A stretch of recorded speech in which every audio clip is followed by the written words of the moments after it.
দর্শক, এই বিষয়ে আরো জানাতে আমাদের সাথে সরাসরি যুক্ত হচ্ছেন সহকর্মী প্রকাশ দাস।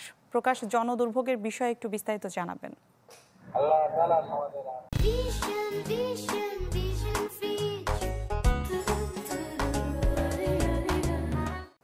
জিবিলা, আপনাকে জানিয়ে রাখি, আসলে ভারত বাংলাদেশের আন্তর্দেশীয় বাণিজ্য সম্প্রসারণের লক্ষ্যে 4 লেন উন্নয়ন প্রকল্পের যেটি গ্রহণ করা হয়েছিল সেটি কিন্তু এখন মূলত এই জেলাবাসীর একটি গলার কাটায় পরিণত হয়েছে। কারণ দীর্ঘ 5 বছরের বেশি সময় ধরে কিন্তু এই উন্নয়ন প্রকল্পটি কিন্তু চলমান রয়েছে।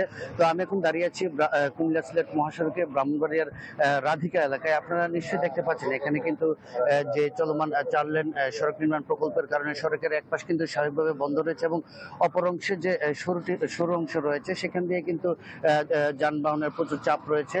তো আপনাকে একটা বিষয় জানিয়ে রাখি, এই সড়কের উন্নয়ন কাজের ধীরগতির কারণে ঢাকা সিলেট এবং কুমিল্লা সিলেট মহাসড়কের বিভিন্ন অংশে কিন্তু বড় বড় গর্ত রয়েছে এবং সেই সব গর্তে কিন্তু বৃষ্টির দিনে পানি জমে বেহাল অবস্থা দেখা দিচ্ছে, যার ফলস্বরূপ কিন্তু প্রতিনিয়ত যানবাহন উল্টে যাচ্ছে এবং যানবাহন বিকল হয়েও কিন্তু প্রায় 20 থেকে 30 কিলোমিটারের মতো দীর্ঘ যানজটের সৃষ্টি হয়। এতে করে কিন্তু এই ঢাকা সিলেট এবং কুমিল্লা সিলেট মহাসড়কের যে প্রতিদিন লক্ষ লক্ষ মানুষ রয়েছে তাদেরকে কিন্তু সীমাহীন দুর্ভোগ পোহাতে হচ্ছে। তো আমরা প্রকল্প সংশ্লিষ্টদের সাথে কথা বলেছিলাম, তারা জানিয়েছেন যে আসলে এখন যেহেতু প্রকল্পের অনুমোদন এখনো পাওয়া যায়নি, দ্বিতীয় দফায় বর্ধিত অনুমোদনটুকু, সেক্ষেত্রে কিন্তু এখনো মালামাল ওইরকম ভাবে না আসাতে তাদের কাজে কিছুটা ধীরগতি রয়েছে। তবে প্রকল্পটি অনুমোদিত হলেই কিন্তু মালামাল আসার পর তারা পুরোদমে কিন্তু কাজ চালিয়ে যাবেন বলে তারা জানিয়েছেন।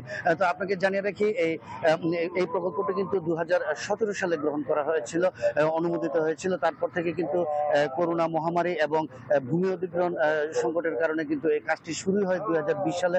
পরবর্তীতে 2020 সালেও নির্মাণ কাজ শুরু হলেও সেটি কিন্তু বৈশ্বিক অর্থনৈতিক মন্দার কারণে পিছিয়ে যায় এবং দ্বিতীয় দফা কিন্তু 2025 সাল পর্যন্ত মেয়াদ বর্ধিত করা হয়েছিল। কিন্তু 2025 সালের যে দ্বিতীয় দফা মেয়াদ বাড়ানো হয়েছিল সেটিও কিন্তু সরকার পরিবর্তনের পর ভারতীয় ঠিকাদাররা চলে যাওয়ার কারণে কিন্তু বিলম্বিত হয়েছিল। তো এখন নতুন করে তৃতীয় দফায় প্রকল্পটি 2027 পর্যন্তের জন্য প্রস্তাব করা হয়েছে। সেটি অনুমোদিত হলে দ্রুত কাজ করবেন বলে তারা জানিয়েছেন। পাশাপাশি তারা বিভিন্ন সংস্কার কাজ চালিয়ে যাচ্ছেন বলেও জানিয়েছেন।